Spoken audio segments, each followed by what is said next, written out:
당시에 시라랑 아므랄베가 엘라살 왕 아리옥과 알람왕 그돌라오멜과 보임왕 디다리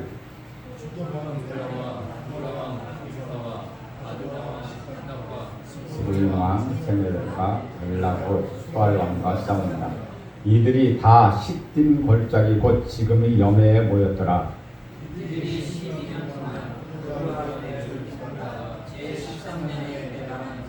제14년에 그럴날 오멜과 그와 함께한 왕들이 나와서 아스드롯 가르나임에서 느바 족속을, 함에서 수스 족속을, 사오의 길앗다임에서 엠 족속을 치고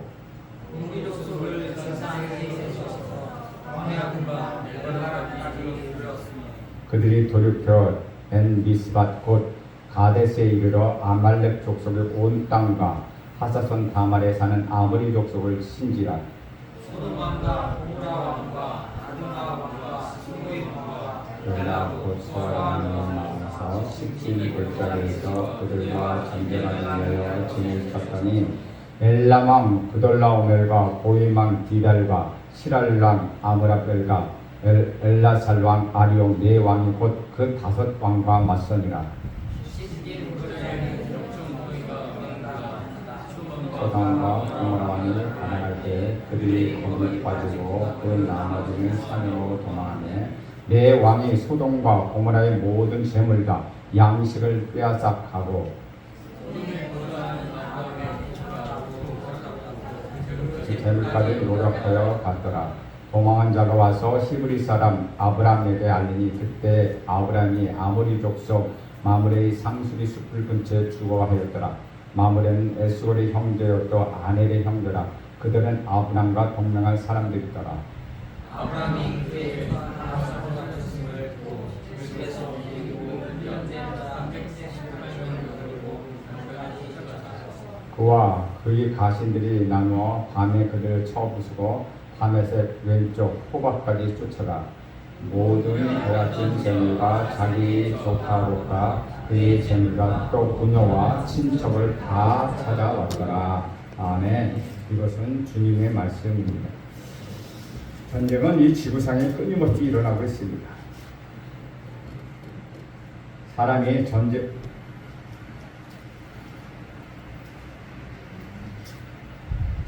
전쟁을 싫어하고 그렇게 싫어함에도 불구하고 그렇게 싫어하는 전쟁은 한 번도 쉬지 않고 계속되고 있다는 것이죠. 수많은 우리나라는 고대로부터 현대까지 이르기까지 무섭고 잔인하고 파괴적인 수많은 전쟁의 역사를 기억하고 있었습니다. 우리나라도 그런 전쟁을 겪었던 나라 중에 하나입니다. 아마도 여기 계신 어르신 중에서는 6.25를 겪으셨을 것입니다. 그 6.25 얼마나 처참합니까? 이런 전쟁들이 끊임없이 계속되고 있다는 것입니다. 그리고 그 전쟁은 우리 가정 안에서도 계속되고 있다는 것이죠. 부부간의 전쟁, 자녀들과의 전쟁, 자신이 원하지 않지만 끊임없이 서로 부딪히고 상처 주고 괴롭히는 전쟁들이 계속되고 있다는 것입니다. 그런데 이 깊은 전쟁은 우리 마음속에서 벌어지는 전쟁입니다. 하루에도 수없이 내 안에 여러 가지 마음들이 싸우고 있는 것을 볼 수 있다는 것이죠. 내 마음에 있든지 내 가정에 있든지 민족이나 국가 간에 있든지 그 전쟁의 패턴은 모두 똑같다는 것입니다. 이 전쟁의 뿌리는 죄입니다. 죄가 있기에 전쟁이 쉬지 않고 계속된다는 것이죠. 야고보서 1장 14절에 보면 욕심이 잉태한 즉 죄를 낳고 죄가 장성한 즉 사망을 낳는다고 말씀하고 있습니다. 인간 속에 있는 욕망과 욕심, 갖고 싶어하는 또는 소유하고 싶어하는 그 탐욕 때문에 남을 이용하고 조종하며 그래서 당을 짓고 서로 비방하고 서로 비난하면서 투쟁한다는 것이죠. 아브라함 당시에도 잔인한 그리고 또 살벌한 전쟁이 있었습니다. 1절에 보면 이렇게 이야기하죠. 당시에 시랄왕 아므라벨과 엘라살왕 아리옥과 엘라왕 그돌라오멜과 보임왕 디달이 여기에 나오는 4명의 왕들이 한 그룹이 되었습니다. 즉 동맹하는 사람들이 되었다는 것이죠. 모든 전쟁은 단독으로 일어나지 않습니다. 반드시 동맹군이나 팀을 이루고 있다는 것이죠. 사람들은 누구와 싸우고 있습니까? 이 사람들이 지금 누구가 싸우고 있냐 하는 것입니다. 바로 2절에 나오는 왕들의 이름입니다. 2절, 3절을 보면 이렇게 이야기하죠. 소돔 왕 베라와 고모라 왕 빌사와 아드마 왕 시납과 스본 왕 세메델과 벨라 왕 곧 소알 왕이 왕과 싸우니라. 이들이 다 십딘 골짜기고 지금이 연해, 지금이 사해에 모였더라. 커다란 두 개의 그룹이 서로 싸우고 있다는 것이죠. 한쪽에는 4명의 왕이 연합하고 한쪽에서는 5명의 왕이 연합하는 전쟁이 있었다는 것입니다. 이들이 전쟁터는 다름 아닌 십딘 골짜기였습니다. 지금으로 말하면 염해, 사해를 이야기하고 있죠. 전쟁의 뿌리는 죄로부터 나옵니다. 죄의 깊은 곳에는 인간이 탐욕이 있고, 즉 남을 이기고 있고 빼앗고 그들을 지배하고 싶은 마음이 있다는 것입니다. 급기야 이것이 집단적으로 나타나 다른 사람들을 착취하고 싸우는 전쟁의 모습으로 인류사가 나타나는 것입니다. 또 하나의 전쟁의 형태는 동맹 형태로 나타났다는 것입니다. 우리말로 하면, 쉬운 우리말로 하면 패거리 싸움입니다. 제가 어렸을 때도 골목에서 서로 돌멩이를 던지고 싸운 경험이 있습니다. 지금처럼 별로 가지고 놀 것이 없었던 시대였습니다. 공기놀이, 땅따먹기, 고무줄놀이 등을 하면서 놀던 중에 아마도 제일 재미있었던 것은 동네 간에 이렇게 서로 주먹다짐을 하는 게 아닌가 생각했을 때도 있었습니다. 별것도 아닌 것을 가지고 오해하고 서로 때리기도 하고 서로 맞기도 해서 집으로 돌아오기도 하였습니다. 동네 골목 싸움을 하다가 마침내 발전하여 학교까지 가서 패싸움을 하고 되고, 어른이 되면서 그것이 깡패 조직이 되어 조폭 조직이 된다는 것이죠. 한 조직과 다른 조직이 서로 격렬하게 싸우면 되고, 서로를 팀을 나눠서 누가 더 많은 영역을 차지하는지를 가리게 된다는 것입니다. 그러나 이러한 모습이 깡패 조직이나 조폭 조직에만 있는 것은 아니라는 것이죠. 우리 사회의 모든 영역에 이런 패거리 집단이 악을 조장하고 서로 그룹을 지어 싸우고 있다는 것입니다. 그것이 정치나 문화나 경제 어떤 형태든 나타내고 있다는 것이죠. 특별히 우리나라의 정치는 이 패거리 정치입니다. 자신들이 무조건 옳고 선악의 기준이 없습니다. 그래서 내로남불이라는 말이 나오지 않았습니까? 이러한 전쟁의 형태는 1대1이 싸움이 아니라 집안의 싸움, 집단의 싸움으로 변하는 것입니다. 집안과 집안의 싸움, 가문과 가문 사이의 싸움이 됩니다. 지역이 싸움이 되기도 합니다. 어느 지역 사람들이 감정 싸움이 되는 것입니다. 당파 싸움이나 정당 싸움으로 변하면 이것이 좀 더 커지면 부족 간의 싸움이 되고 나라까지 싸움이 돼서 피투성이가 되며 싸우는 것이죠. 이것이 바로 전쟁입니다. 우리는 이 전쟁의 한복판에 살고 있다는 것이죠. 오늘 말씀 속에서 배우는 또 하나의 사실은 아브라함 시대에도 똑같은 형태의 싸움이 있었다는 것입니다. 그런데 그들의 싸움의 원인은 무엇입니까? 바로 4절에 이 질문에 대한 힌트가 있습니다. 우리 4절 말씀 함께 읽겠습니다. 시작. 이들이 12년 동안 그돌라오멜을 섬기다가 제13년에 배반한지라. 싸움의 내용은 이렇습니다. 그돌라오멜이 이끄는 그룹은 군사력이 매우 강했습니다. 그래서 소돔 왕 그룹들은 항상 이 그돌라오멜의 그룹에 조공을 바치고 그들을 섬겨왔다는 것이죠. 그렇게 12년 동안 그런 조공을 바치고 섬기는 일이 계속되었습니다. 그런데 이들이 12년 동안 그렇게 조공 바치고 섬기면서 그들에게 감사했을까요? 결국은 감사하지 않았다는 것입니다. 그들은 감사해서 그들을 섬긴 것이 아니라 하는 수 없이 힘이 모자라니까 그들을 섬기게 되었다는 것이죠. 이를 갈면서 고개를 숙이고 섬기는 사람들이 많았습니다. 그들은 내가 힘만 한번 생겨봐라 반드시 복수할 거다 라고 생각했다는 것이죠.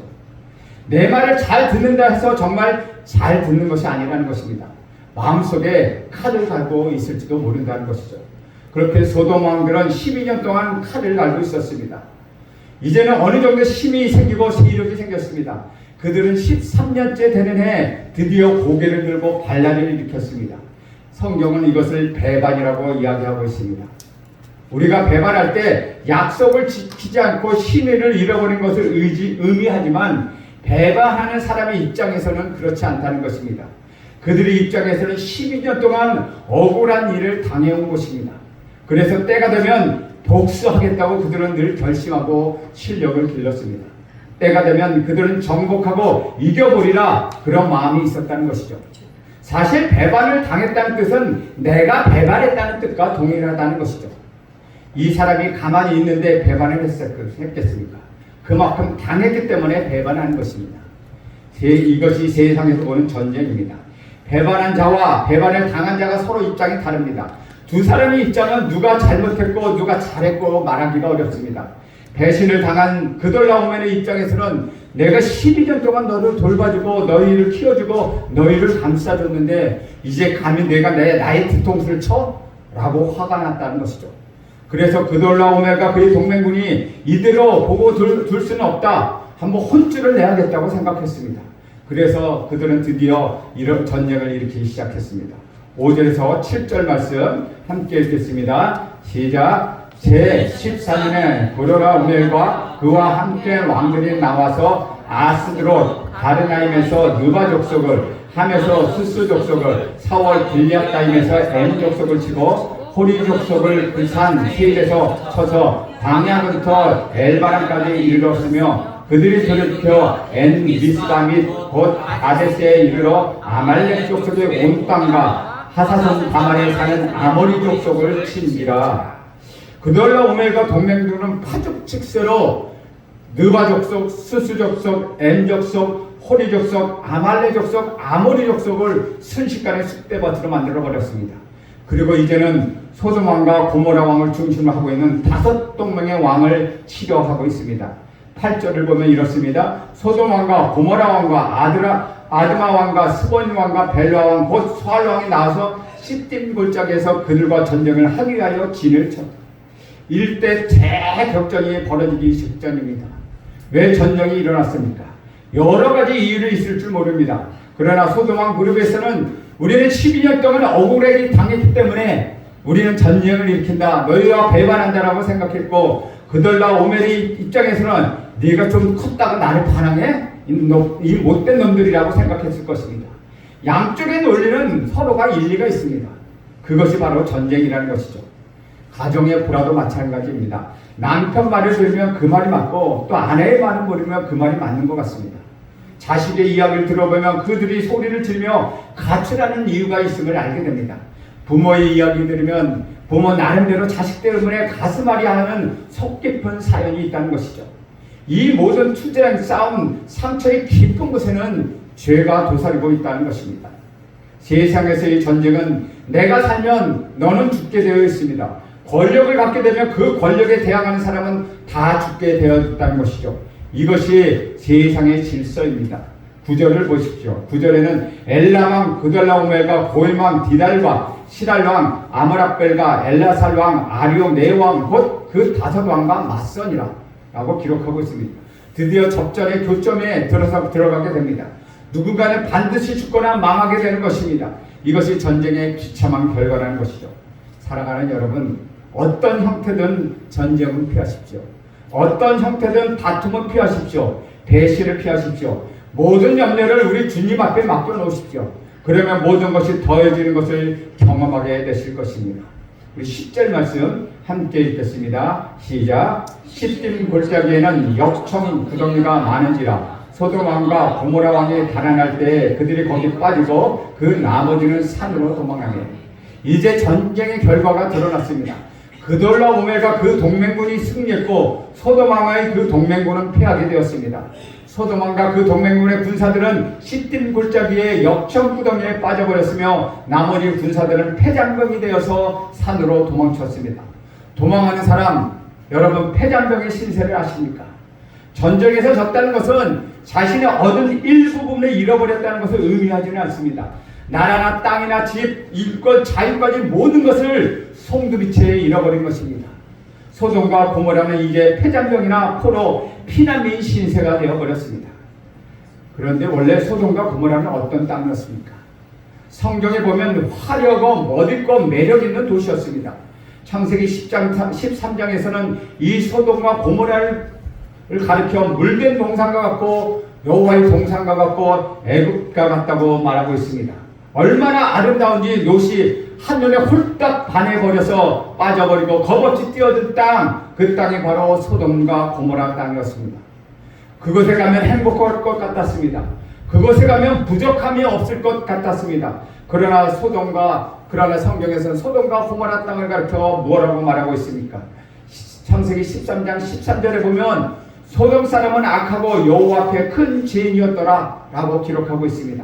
그렇게 아름답고 화려하고 살만한 도시인 소돔과 고모라가 겉으로 보기에는 아름다웠을지는 모르나 그 안의 사람들은 너무나 악한 사람이었다는 것이죠. 얼마나 악했냐면은 성적으로나 도덕적으로나 너무나 타락해서 하나님이 불과 유황으로 진멸해버리지 않으면 안 될 정도로 그렇게 악했다는 것입니다. 그러나 사람들은 화려함을 보지 그 속에 있는 도덕성을 보지 않습니다. 대부분 사람들은 멋있고 화려한 겉껍데기를 중요시하지 속은 중요시하지 않는다는 것입니다. 11절과 12절을 보십시오. 함께 읽겠습니다. 시작. 내 왕이 소돔과 고모라의 모든 재산과 양식을 빼앗아가고 소돔에 거주하는 아브람 조카 롯도 사로잡혔고 그 재물까지 노력하여 갔더라. 소돔과 고모라의 패배는 그 안에 살고 있었던 롯의 패배와 파멸을 의미하는 것입니다. 아브라함이 자기를 떠난 롯이 소돔과 함께 집과 모든 재산을 빼앗기고 노략질당한 소식을 듣게 되었습니다. 아브라함의 고민은 여기서부터 시작됩니다. 롯은 여러분 어떤 사람입니까? 그는 믿음의 사람이 아니었습니다. 아브라함에게 신세를 지고 그와 동행했지만 늘 그를 불편하게 하고 고통을 주고 손해를 끼쳤던 사람이었습니다.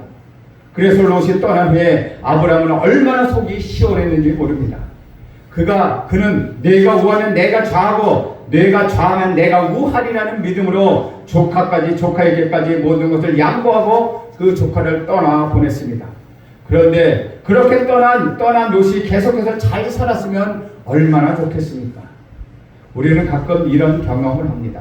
나를 괴롭히고 나의 사업을 망하게 하고 나를 너무나 힘들게 했던 어떤 사람이 있었는데 어느 날 그가 내게 망신을 주고 커다란 망신을 주고 떠났습니다.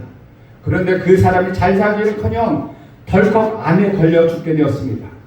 바로 그때 괴롭힘을 당했던 사람의 마음은 어떨까요? 아, 그거 센터냐, 참 속 시원하다, 참 잘됐다 라고 말하는 사람은 세상의 질서 속에 사는 사람입니다. 그러나 하나님의 사람은 비록 나를 힘들게 하고 나에게 어려움을 주고 떠나버렸지만은 그가 위기에 부딪혀 어려워할 때 같이 마음 아파하고 같이 괴로워하고 같이 슬퍼하는 사람, 그 사람이 바로 아브라함이었다는 것이죠. 우리 13절 말씀도 함께 읽겠습니다. 시작. 동화한 자가 와서 히브리 사람 아브라함에게 알리니 그때 아브라함이 아모리 족속 마므레의 상수리 숲을 근처에 주거하였더라. 마므레는 에스골의 형제요 또 아넬의 형제라. 이들은 아브라함과 동맹한 사람들이더라. 미드의 사람 아브라함은 조카 롯이 소돔을 선택했다가 절대적인 위기에 빠져 있는 것을 보고 무관심할 수가 없었습니다. 믿음이란 무엇입니까? 내가 사랑하는 사람이 위기에 빠졌을 때 행동하는 것, 그것이 믿음입니다. 설령 그 사람이 나에게 해코지를 했다 할지라도 그 사람을 위하여 행동하는 것, 그것이 믿음이라는 것입니다. 믿음은 생각하는 것이 아니라 행동한다는 사실, 여기서 우리는 그 사실을 보게 됩니다.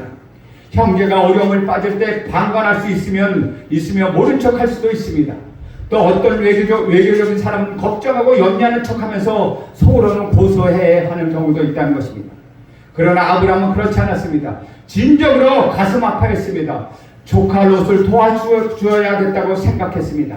이것이 믿음의 사람의 행동이라는 것이죠. 아브라함은 머리로만 생각하지 않았습니다. 고민만 하고 있지도 않았습니다. 그는 믿음으로 행동하기 시작합니다. 14절과 15절 말씀 저와 여러분 함께 있습니다. 시작. 아브라함이 그의 조카가 사로잡혔음을 듣고 집에서 기르고 훈련된 자 318명을 거느리고 단까지 쫓아가서 그와 그의 가신들이 나누어 밤에 그들을 쳐부수고 다메섹 왼쪽 호박까지 쫓아가. 아브라함은 롯이 소돔으로 떠난 후에 사병, 즉 집에서 길렀던 그 군대를 키웠습니다. 그에게는 사병이 318명이나 있었습니다. 아브라함은 여기서 이렇게만 할 수 없다고 생각했습니다. 이 사람들을 동원해서라도 무엇인가 해야 한다고 그는 생각했습니다. 이처럼 믿음은 무엇인가를 행하는 것입니다. 믿음 있는 사람은 그저 주저앉아 있지 않습니다. 생각만 하고 있는 것이 아니라 그가 할 수 있는 최선의 것을 행한다는 것입니다. 불가능에 도전해보고 없는 것을 있게 만들고 안 되는 것을 되게 만들고 자기에게 주어진 모든 것을 동원해서 우리 하나님이 기뻐하시는 일이라며 무엇이든지 행하는 사람, 그런 사람이 바로 믿음의 사람이라는 것이죠. 아브라함이 바로 그런 사람이었습니다. 아브라함은 주저앉지 않았습니다. 그는 즉시 모종의 행동을 취했습니다. 우리는 과거에 나 자신에게 상처를 준 사람에게 기회만 있으면 복수하려고 합니다. 그것을 10년이고 20년이고 계속해서 묵상하고 기억하고 있다가 기회가 오면은 즉각 복수합니다.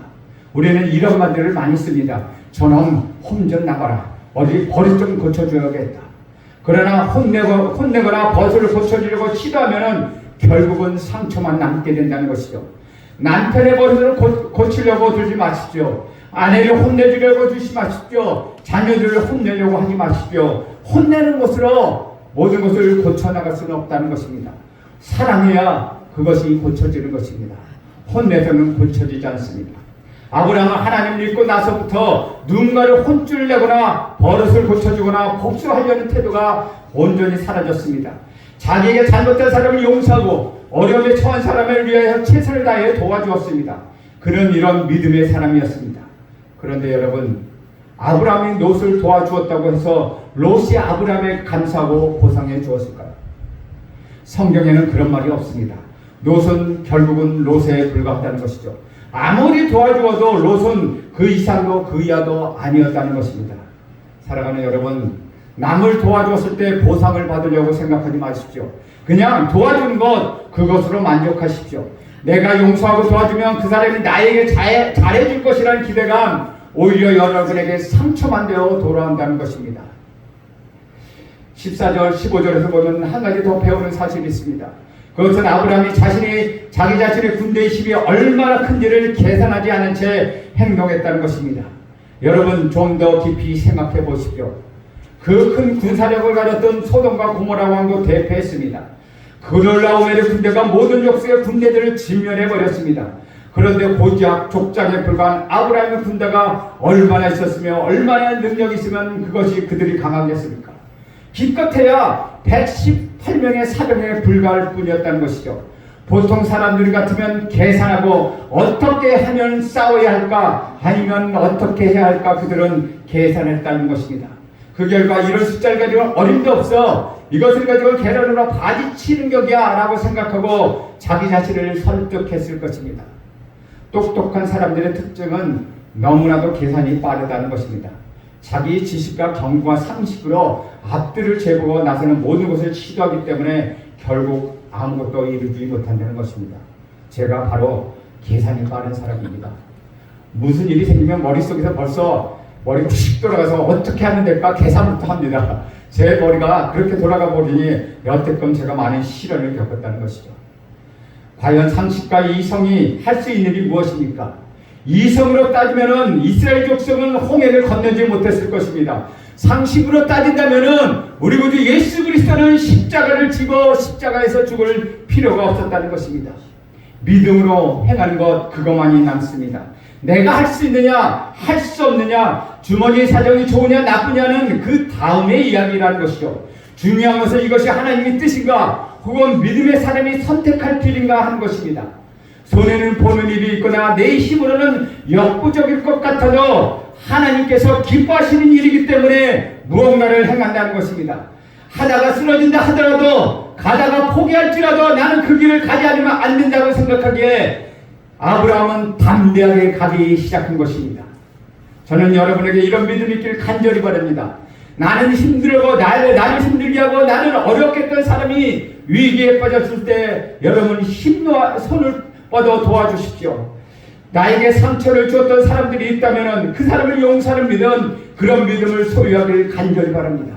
그뿐만 아니라 나 자신이 감당하기 불가능한 일이라고 나를 따르고 있는 118명의 사병이라도 이끌고 가서 조카 룻을 구원하고자 하는 그런 믿음의 행동이 여러분에게도 있기를 간절히 바랍니다. 만약 아브라함이 롯을 구원하는 것이 실패했다면 아브라함도 롯과 같이 모든 것을 잃어버리고 말았을 것입니다. 그런 모든 위험을 알면서도 아브라함은 고작 318명이나 되는 그것도 정예의 군대가 아니라 자신의 사병을 이끌고 달려갔습니다. 믿음을 행동하는 것입니다. 어리석은 행동입니다. 그러나 그는 믿음을 가지고 행동합니다. 그래서 그는 밤을 선택했습니다. 수적으로 열쇠였기 때문입니다. 그는 밤에 습격해서 그돌라오멜의 동맹군을 순식간에 쳐서 파하고 밤에서 좌편 호박까지 몰아내었습니다. 16절 말씀 함께 읽겠습니다. 시작. 모든 빼앗겼던 재물과 자기 조카 롯과 그의 재물과 또 부녀와 친척을 다 찾아왔더라. 불가능한 일이 가능해졌습니다. 안 되는 일이 되었습니다. 어떤 일이 지금 일어났습니다. 빼앗겼던 모든 재물과 자기 조카 롯과 부녀, 그와 관계된 모든 사람을 다 데리고 올 수 있었습니다. 무엇이 이런 일을 하게 하였습니까? 바로 믿음입니다. 상식으로는 이런 일이 이루어지지 않습니다. 아브라함의 믿음과 하나님의 도우심이 바로 이런 일을 이루어냈다는 것입니다.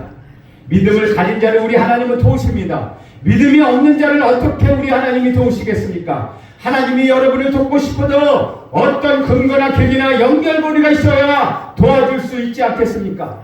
그래서 우리 구주 예수께서는 내 믿음이 너를 구원하였다고 말씀하셨다는 것입니다. 하나님은 우리의 믿음으로 한 것에만 관심을 가지고 보고 계시다는 것이죠.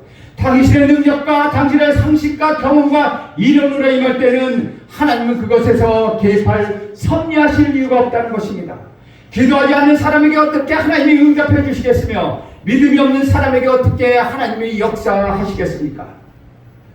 주 안에서 사랑하는 여러분, 믿음이 있는 사람은 그냥 주저앉지 않습니다. 믿음이 있는 사람은 일어납니다. 믿음이 있는 사람이 일어나 걷습니다. 믿음이 있는 사람은 걷고 뛰어갑니다. 믿음이 있는 사람은 달려갈 수 있는 용기가 성령께서 인도해 주신다는 것입니다. 불가능 속에 도전해보고 없는 것을 있게 만들고 안 되는 것을 되게 만드는 것, 그것이 믿음이라는 것입니다. 또한 믿음은 결코 계산하지 않습니다. 믿음은 두려움을 모자랍니다. 믿음은 골리앗을 쓰러뜨렸습니다. 믿음은 승리의 삶을 살게 합니다. 믿음은 이 세상을 이기게 한다는 것입니다. 여러분, 믿음의 사람이 되십시오. 기도의 사람이 되십시오. 하나님께 믿음으로 나가는 사람이 되십시오. 여러분은 아브라함의 길을 걷게 될 것입니다. 여러분은 승리의 길을 가게 될 것입니다. 두려움은 떠나갔습니다. 슬픔도 떠나갔습니다. 걱정과 근심도 사라졌습니다. 어둠의 그림자는 완전히 사라졌습니다. 사탄 마귀는 여러분은 절대로 유혹하지 못하게 될 것입니다. 이제 여러분의 부와 명예와 생명이 여러분에게 찾아올 것입니다. 하나님께서 여러분에게 같이 하시고 믿음으로 갈 때 그 믿음 앞에 여러분의 길을 평탄케 하실 것입니다. 여러분의 길을 형통하게 할 것입니다. 믿음으로 하나님께 구하십시오. 믿음으로 하나님께 영광을 올려드리십시오. 믿음 안에 사십시오. 믿음만이 여러분이 살아갈 것입니다. 믿음은 생각하지 않습니다. 믿음은 행동하고 믿음은 가능하고 불가능한 것을 가능하게 만드는 것입니다. 믿음 안에는 불가능이 없다는 것입니다. 믿음 안에는 우리 구주 예수 그리스도가 있습니다. 믿음 안에는 성령이 인도하시는 것입니다. 이제 여러분에게는 하나님의 능력이 함께 하실 것입니다. 여러분의 믿음이 있는 한 하나님은 여러분을 떠나지 않을 것입니다. 여러분에게 믿음이 있는 한 하나님이 여러분의 인생에 개입하시고 여러분에게 섭리하실 것입니다. 하나님, 여러분에게 고통이 있습니까? 여러분 염려하지 마십시오. 여러분에게 어려움이 있습니까? 여러분 염려하지 마십시오. 여러분에게 힘든 과거가 있습니까? 여러분의 말 못할 사정이 있습니까? 여러분 이제 걱정하지 마십시오. 믿음으로 주님 앞에 구하십시오. 믿음으로 하나님 앞에 구하십시오. 그러면 하나님은 여러분 앞에 찾아오셔서 여러분의 모든 문제를 해결해 주시고 여러분 앞에 여러분의 길을 보여주실 것입니다. 이제 여러분은 믿음의 사람이 되었습니다. 그 믿음을 가지고 오늘 하루도 승리하는 여러분 모두가 되길 간절히 소원합니다. 기도하겠습니다.